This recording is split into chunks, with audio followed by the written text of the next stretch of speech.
El Dorado, often referred to as the City of Gold, has been one of the most enduring legends to emerge from the time of the Spanish conquest. It has captivated the imaginations of countless adventurers and treasure hunters for centuries. Let's have a look at its origin. The legend of El Dorado can be traced back to the pre-Columbian Muisca civilization in what is now modern-day Colombia. The Muisca people had a ritual where their leader, the Zipa, was covered in gold dust and submerged into Lake Guatavita, a sacred body of water.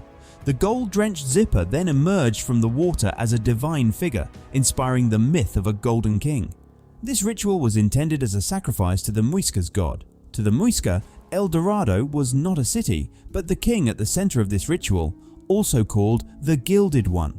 While El Dorado is meant to refer to the Gilded One, the name has now become synonymous with the lost city of gold and any other place where one can quickly obtain wealth. Spanish explorer who arrived in the early 16th century heard about the Muisca people and their tradition. They even gave the king a name, El Dorado, or the Glided One. In 1545, conquistadores Lázaro Fonte and Hernán Pérez de Quesada attempted to drain Lake Guatavita. As they did so, they found gold along its shores, fueling their suspicion that the lake contained a treasure of riches. They worked for 3 months with workers forming a bucket chain, but they were unable to drain the lake sufficiently to reach any treasures deep within the lake. In 1580, another attempt to drain the lake was made by business entrepreneur Antonio de Sepulveda. Once again, various pieces of gold were found along the shores, but the treasure at the depths of the lake remained concealed. Other searches were conducted on Lake Guatavita, with estimates that the lake could contain up to $300 million in gold, with no luck in finding the treasures. All searches came to a halt when the Colombian government declared the lake a protected area in 1965. For the next century, many people looked for El Dorado. Some famous explorers even joined in on the search. This included Gonzalo Pizarro, Francisco de Orellana, and Sir Walter Raleigh. Raleigh even made 2 separate trips to Guyana looking for El Dorado. In 1536 to 1538, the Spanish conquistador Gonzalo Jiménez de Quesada led a grueling tour through the shifty Andean mountains in search of El Dorado. While he never found the City of Gold, his journey resulted in the discovery and colonization of the Muisca territory, ultimately laying the foundation for the modern nation of Colombia. Another intrigued explorer, Sebastián de Belalcázar, followed tales of a city of gold in the Andes. Launching his expedition from Quito in 1535, Belalcázar journeyed in search of the elusive El Dorado. Despite his determination and extensive exploration, his pursuit yielded no golden city. Among the many entranced by the El Dorado legend were some of the most famous figures of the Age of Discovery, Francisco Pizarro and Sir Walter Raleigh. In 1541, Francisco Pizarro and his men journeyed into the uncharted Amazon, enduring severe hardship and loss. Their efforts resulted in the discovery of the Amazon River, yet the legendary city of El Dorado remained elusive.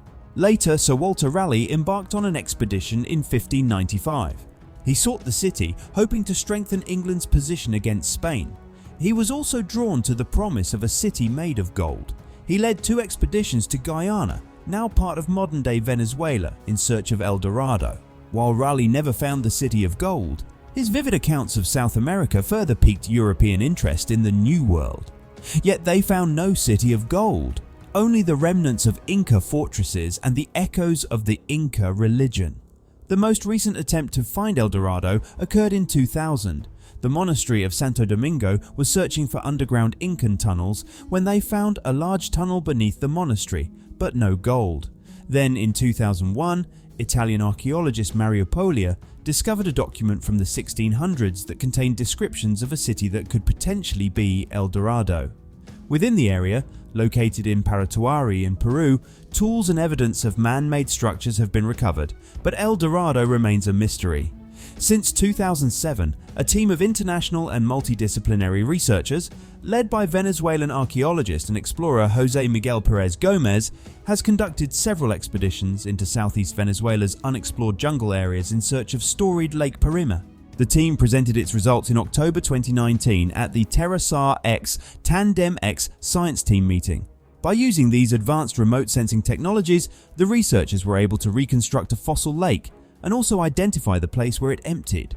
Based on a GIS flood projection model, the flooding computations for the proposed lake area revealed a body of water much longer than it was wide.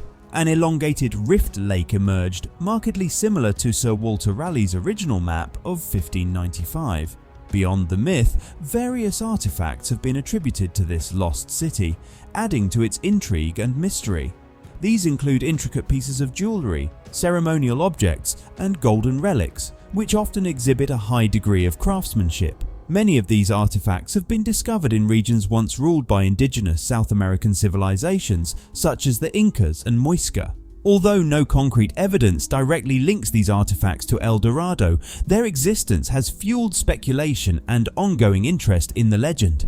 These objects continue to be exhibited in museums around the world, tantalizing those who seek to unravel the mysteries of the Golden City. In December 2020, astronauts on board the International Space Station spot something peculiar near Bolivia. Pictures from space show what appears to be rivers of gold weaving through the area. They turn out to be illegal gold mining operations, and they are huge, which is obvious. If you can see them from space, this evidence reignites a modern-day hunt for El Dorado. This time, in a whole new year, in 2022, a team of researchers led by Heiko Prumers from the German Archaeological Institute head to the Bolivian rainforest to do 3D scanning of the landscape from the air, and what these researchers discover is amazing. It appears to be an ancient civilization that's been lost for centuries. There are pyramids 60 feet high, rectangular structures, paths and roads. It's like a city hidden inside the rainforest, estimates. This settlement was abandoned nearly 500 years ago around the same time. The conquistadors arrive. Krumers estimates that it might have taken researchers centuries to find these cities in the jungle, but the LiDAR technology allowed them to find it in a matter of days. Further aerial investigations have turned up geoglyphs and massive roads. The size of highways, all of this leads us to believe that the cities that, unfortunately, a full expedition proves too difficult. The Amazon basin itself is enormous, and it's more than 2.7 million square miles, and about 2 million of those square miles have never really been explored or studied. It's an area of the size of India. There's a lot we still don't know about the interior of the Amazon. Just so overgrown and impenetrable. The access is difficult, the land is difficult, the weather conditions are difficult. There's no way to get in equipment. For now, aerial studies are our best bet for finding any answers. Although the costly search for El Dorado has yet to yield any evidence of an actual city of gold, the topic remains one of interest to this day. Searches for El Dorado have spanned hundreds of years and vast areas of Latin America, while costing a great deal of money and hundreds of lives. To some, it has become clear that the costs and risks of continuing to search for El Dorado are not worth it, while others remain determined to find the lost city of gold. Perhaps someday the city of El Dorado will be discovered, and the riches rumoured to be contained within will be found. But for now, it remains a mystery whether El Dorado is a real gold-filled ancient city or simply a legend. And there you have it, folks. If you enjoyed this video, don't forget to like, subscribe and hit that notification bell for more ancient historical content. Until next time, stay curious.